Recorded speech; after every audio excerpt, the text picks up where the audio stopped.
मुझे इस मुख्तसर एक बहुत बड़ा जलसा यहाँ बदायूं में हो रहा था। बाबरी मस्जिद से मामू था स्टिक पे कर लो थोड़ी और 2 लाख से ऊपर की भीड़ थी। अरे यार फायदा क्या बहुत ऊंचा स्टेज था, इतना ऊंचा, और बिल्कुल खुला हुआ मौसम था। अचानक बादल आए, बहुत घनघोर बादल और मूसलाधार बारिश। पिंटू यार फायदा क्या हुआ यार मामू। जाहिर है इतनी तेज बारिश में लोग भागने लगे और मैंने भागते हुए लोगों से कहा, यार तुम लोग अभी तो तुम कह रहे थे कि कोई भी कुर्बानी होगी देंगे, तुमसे तो पानी के बूंद नहीं सही जा रहे थे। और ऐसा लगा जैसे पैरों को ब्रेक लग गया। सारा मजमा वहीं रहा। बारिश इतनी तेज हुई कि मैदान में कई फुट पानी भर गया और जफरयाब जिलानी जब कूदे स्टेज से तो फिसल गए और पैर टूट गया। मामू पीछे कर लो, चलो जंगर। जो तकलीफें गुजर रही हैं वो उन तकलीफों का एक हिस्सा है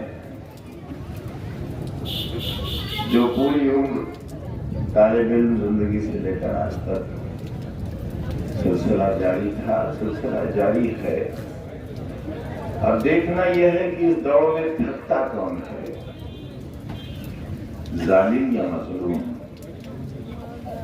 और आपसे मैं तो कह चुका हूं खजान खां के कुएं पर कि अल्लाह ताला ने सिर्फ सब्र करने वालों से ही साथ देने का वादा किया है और किसी से वादा नहीं किया है। आज इस मोहल्ले में बोलते हुए कोई बहुत अच्छा यूं भी नहीं लग रहा है कि मरहूम नजाकत भाई हमारे साथ हुआ करते, आज वो नहीं है।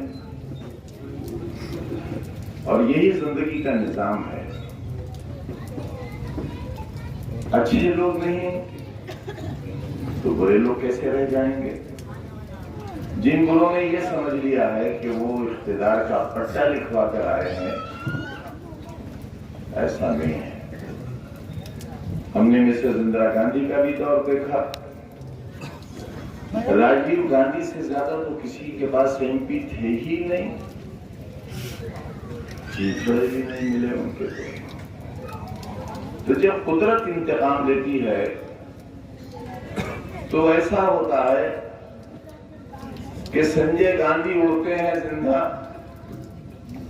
और मिलते हैं नीचे हिस्सों में। कुदरत का इंतकाम बड़ा सख्त है और जब अल्लाह किसी पर मेहरबान होता है तो हेलीकॉप्टर उड़ता है, बुलंदियों तक आखिरी, और पर टूट के निकल जाता है और हेलीकॉप्टर फिर भी वापस नीचे उतर आता है। हालांकि हम तो उस हेलीकॉप्टर में ये सोचते थे कि अल्लाह क्या चीज दफन होगी, हमारी राख भी कहां मिलेगी, दफन क्या होगा। लेकिन देखो जाकूरा के साइया मार से अजहर खान जेल में बंद है, बीवी के जिंदाबाद के और आज सारा दिन अजहर खान जिंदाबाद के नारे लगे। सच्चाई का मुकाबला कौन कर सकता है। और जो लोग विकास की बात करते हैं उन्हें तो अपनी जबान काट के फेंक देना चाहिए।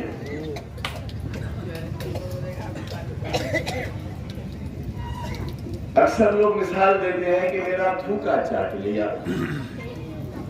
अब मेरे मुंह में तो इतना थूक भी नहीं बचा के ये चाटे।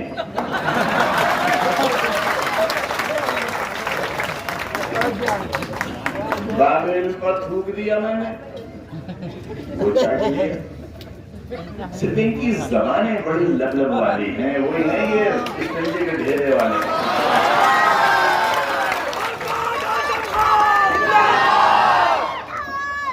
बाबे निजात पर थूका, वो चाट लिया। बाबे हयात पर थूका, वो चाट लिया। अब बताओ, क्या आप सब खड़े हो, अगर तुम्हें से किसी वालिद ने दूसरा तीसरा ब्याह कर दिया हो तो माँ तो दो हो सकती है, तीन हो सकती है, लेकिन बाप भी तो सुने हैं किसी के। आज के जमाने में बाप भी दो होने लगे हैं। एक दरवाजे के दो नाम, एक दरवाजे के दो नाम। कुछ शर्म हया तो करो, कोई हया तो करो, कुछ तो बना के दिखा दिया होगा। अच्छा चलो दरवाजा नहीं बना पाए थे, कुछ और बना दिया होता। पुलिस लाइन के आगे कितना बड़ा ट्रेनिंग सेंटर बना हुआ है, पूरे हिंदुस्तान से ऑफिसर साथी और उनकी ट्रेनिंग यहाँ होती है। एक तरफ ट्रेनिंग सेंटर है, दूसरी तरफ हॉस्टल है, उनके रहने का इंतजाम। कितना कारोबार बढ़ता रामपुर का, सब खत्म हो गया ना, नहीं हो सका। यूनिवर्सिटी को नुकसान पहुंचा दिया। आज अलीगढ़ या बनारस में क्या चीज पहचान है? यूनिवर्सिटी क्या चीज रोजगार देती है? यूनिवर्सिटी लाखों लोगों के घर चलते हैं, पेट भरे जाते हैं, लेकिन तुमसे क्योंकि बदला लेना है इसलिए तुम्हारे हाथों में चाकू देने का इंतजाम है, ताकि तुम वही रामपुर वाले हो जाओ जब से 40 साल पहले थे। एक एक दिन में 4-4 कत्ल हुआ करें। बड़ा खतरनाक मंसूबा है, इरादे बहुत बुरे। 80 लाख रुपए का एक चाकू तैयार किया गया है तुम्हारी पहचान बनाने के लिए। आरपीएस बंद कर दिया गया और खाली करा लिया गया। उसमें अफसरान के बच्चे भी हैं, पुलिस वालों के हैं, सरकारी मुलाजमीन के हैं, क्योंकि पुलिस लाइन सामने है, लेकिन इसलिए पुलिस वालों के बच्चे बहुत तादाद में हैं वहां। कितनी मामूली फीस में कितनी अच्छी वहां तालीम दी जाती है, खाली कराई। कहीं दुनिया में नहीं सुना होगा, आपका संवैधानिक कॉन्स्टिट्यूशनल राइट है, दस्तूरी हक है कि ये सरकार की जिम्मेदारी है कि वो आपके इलाज का इंतजाम करे और आपकी शिक्षा का इंतजाम करे। इलाज का इंतजाम भी हमने ही कर दिया तो अस्पताल बन गया, वरना ऑक्सीजन यहाँ नहीं मिलती। न जाने कितने लोग ऑक्सीजन की कमी से तड़प के मर गए होते। और लाख बुरे हैं हम, हमारे ही मेडिकल कॉलेज की इमारत इस्तेमाल हुई कोरोना में। अरे कितना चाटोगे, अब तो तुम्हारी जबान भी निकल के लटक गई हो। वाह भाई वाह। अच्छा मैं थोड़ा बेवकूफ आदमी हूँ, आपको मालूम होगा कोई काम अगर कराया हो, अरे फ्यूज बल्ब नहीं लगवा सके तुम, जो बंदे पर हमने एंटीक लैंप्स लगाए थे वो तोड़कर ले गए, उसको नहीं लगा सके तुम। बेंचे लोग उठाकर ले गए, सरिये काट के ले गए, वो नहीं रोक सके तुम। हम आपसे वायदा करते हैं इंशाअल्लाह सरकार भी बनेगी।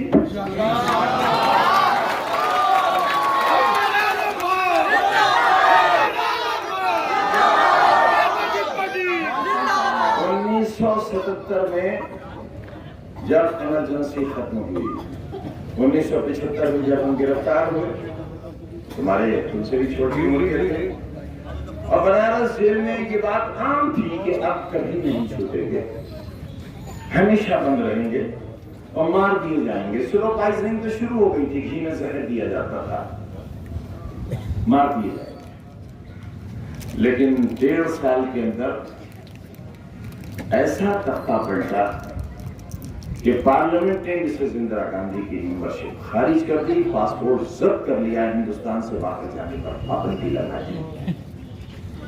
पार्लियामेंट भंग हुई और हिंदुस्तान की सारी असेंबलियां डिसॉल्व हो गई, सारी असेंबली। जब हम पहली बार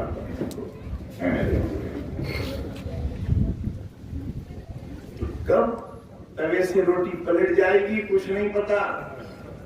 नाले पार वालों, जिन पुलिस वालों ने तुम्हारे घरों के दरवाजे तोड़े हैं और जिन्होंने तुम्हारी ठोकरें मारी हैं, यही तुम्हें खड़े होकर इसी बूट से सैल्यूट किया है। ये देखा ये 40-42 साल की सियासी जिंदगी का तजुर्बा यही है। देखो भाई, ये तो उसके साथ है जिसकी सरकार है। अब इन्हें मालूम हो गया कि यहां तक नेता ज्यादती करा सकते हैं, अब इससे आगे की आने वाली सरकार कराएगी। समझते हो मेरा मतलब? नहीं समझ में आया? देखो ये इतनी लाइन खिंच गई, अब जब सरकार बदलेगी तो लंबी लाइन तो खिंचेगी, लंबी लाइन कौन खींचेगा?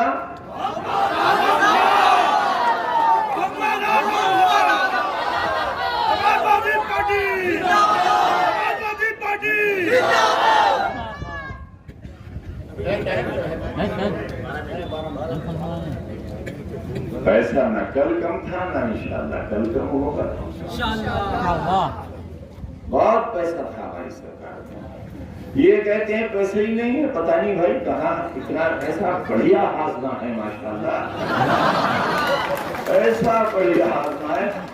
बताओ, जो लोग सारे देश के हवाई अड्डे हजम कर जाएं, कितना बड़ा पेट होगा। जितने बंदरगाह थे वो हजम कर गए, सोचो कितना बड़ा पेट होगा। लाल किला पेट में रख लिया। अच्छा, ताजमहल नहीं रख रहे ना, वहां फातिहा न पढ़ने आ जाए कोई, खबर नहीं रख रहे पेट में। जहाज रख लिए, शिप रख लिए, लाल किला रख लिया, ताजमहल नहीं रख रहे कि वहां शाहजहां भी है और मुमताज भी है।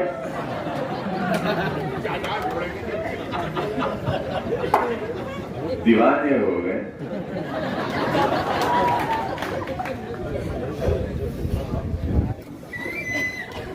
अच्छा मौसम में अच्छी अच्छी बातें करो। मैंने पहले भी कहा था नाले पार का नाम बदलिए, आपने नहीं बदला। लोगों ने अपनी वल्दियतें बदल ली, अपना मोहल्ला नहीं बदला।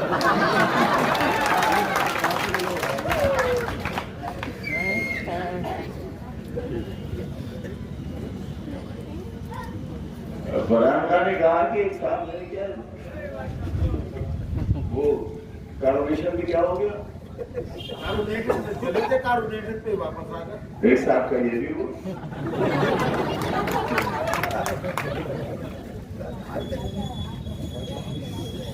आप सबसे दरखास्त ये है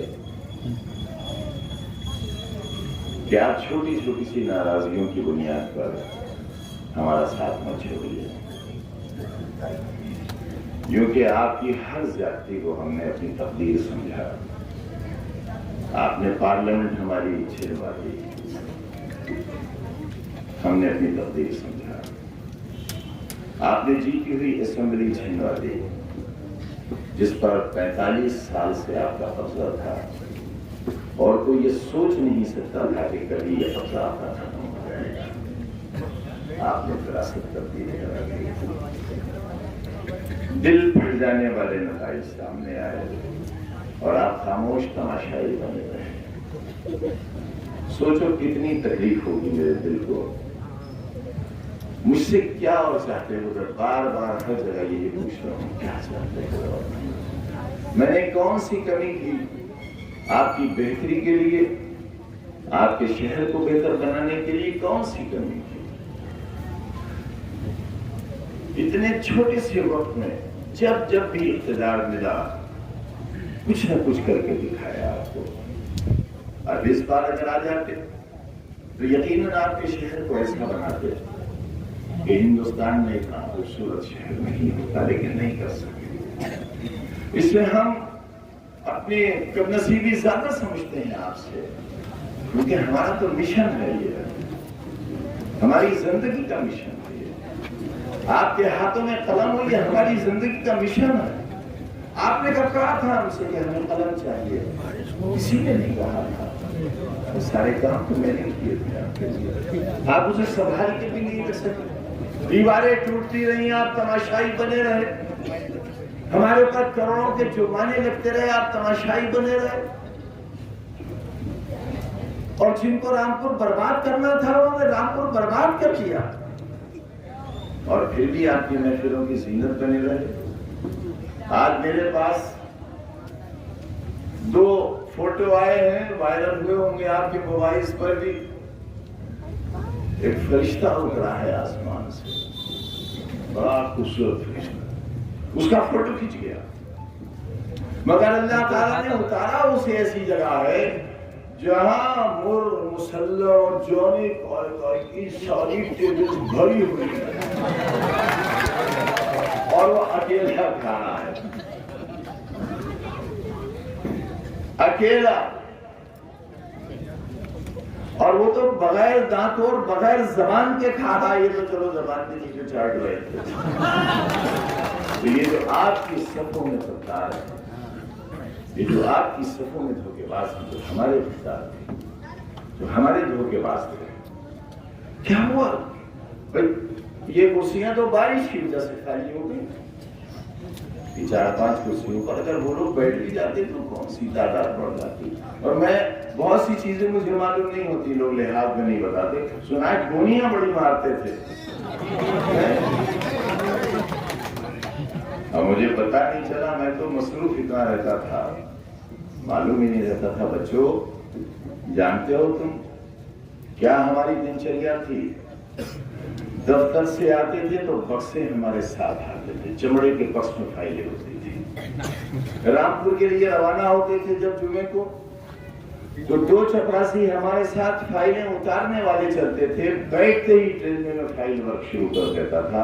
कुछ लोग बालामऊ पे उतरते थे और कुछ लोग हरदोई पर उतरते थे बस के लेकर।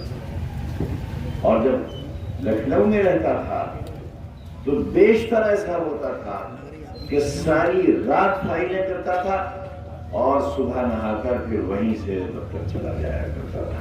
24-48 घंटे सोता नहीं था। किसी दफ्तर से आई हुई फाइल अगले दिन का इंतजार नहीं करती थी, उसी दिन पहुंच जाया करती थी। तो यूं ही ये मर्तबा हासिल नहीं हुआ अल्लाह की तरफ से। अल्लाह ताला भी अपने बंदों को कसता और आजमाता है, और मैं समझता हूँ हमारी कसाई इसीलिए हो रही है कि अल्लाह तुम्हारे लिए हो सकता है कोई और बेहतर फैसला करने वाला है।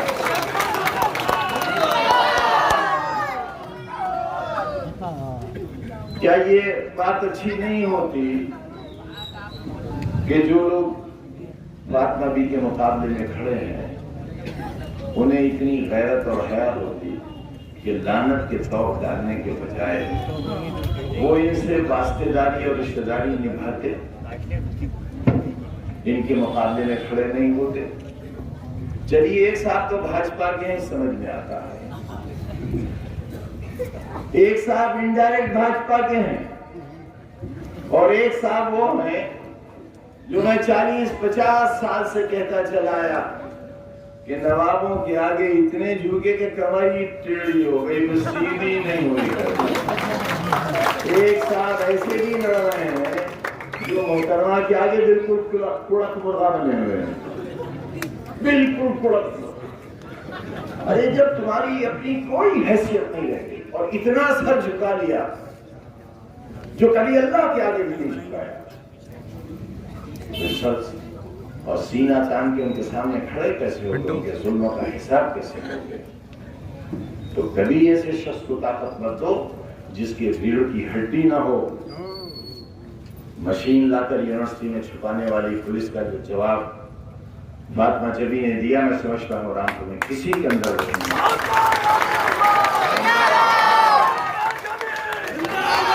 उस वाक़े के बाद जितने मुकदमे कायम किए पुलिस ने वो सिर्फ झुंझलाहट और बदले के मुकदमे थे, क्योंकि यहां से लेकर दिल्ली तक जांच पड़ी थी कि इतना गिरोगे, गलत करने का भी तुमसे ढंग नहीं आएगा। उस मशीन के ब्रशों में मट्टी नहीं लगी हुई थी, बरसों से दबी हुई, जिसे दिखाया उसके टायरों में से हवा नहीं निकली थी। वाह भाई वाह। यानी इन लोगों से ये तरीका भी नहीं आया, ये भी हमसे ही पूछ लेते जेल में आकर।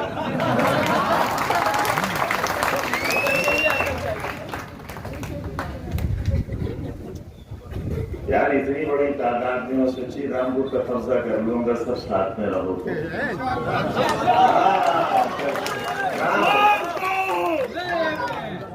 बताओ किस किस से नहीं लड़ रहे हैं? दमादों से, कांग्रेस हुकूमत से, उस जमाने के बदमाशों से, रईसों से। घुस नहीं सकता था यहाँ सभा करने के लिए, नाले पार का वो माहौल था एक वक्त में, मगर आते थे यही सभा करने। चुनाव के दिन हमारे वर्कर्स हर बूथ पर खून में नहाए थे, कोई बूथ ऐसा नहीं होता था जहां हमारे वर्कर्स को मारा नहीं जाता था, हमारे वोट नहीं छीने जाते थे, आधे वोट हमारे छीन लिए जाते थे, उसके बाद भी हम अल्हम्दुलिल्लाह हमेशा चुनाव। यही वजह हुई, जान लिया कि हम इसे हरा तो नहीं सकते, लाओ हटा दें। वाह बादशाह वाह। मैंने कहा था ना, बादशाह झूठा नहीं होता, और झूठा हो तो बादशाह नहीं होता। भूल जाते हो हमारी बातें, याद नहीं रखते। आप सबका बहुत बहुत शुक्रिया। इस मौसम में जो रुके हैं वो हमारी दौलत, हमारी ताकत, हमारे दिल का टुकड़ा हुआ, हमारे आंखों की रोशनी हो, और इस कमजोर, मायूस, लाचार, बेसहारा कौम का चश्मे चिराग हुआ, कल की उम्मीदें हुआ। और इंशाअल्लाह वो रोशन सुबह जरूर आएगी। पूरे शबे फिराक से, गमों की लंबी रात, दूल्हे शबे फिराक से घबराना है जिगर। अगर गमों की रात लंबी है तो डर मत, दूल्हे शबे फिराक से घबराना है जिगर। ऐसी भी कोई रात है जिसकी सराहना हो, वो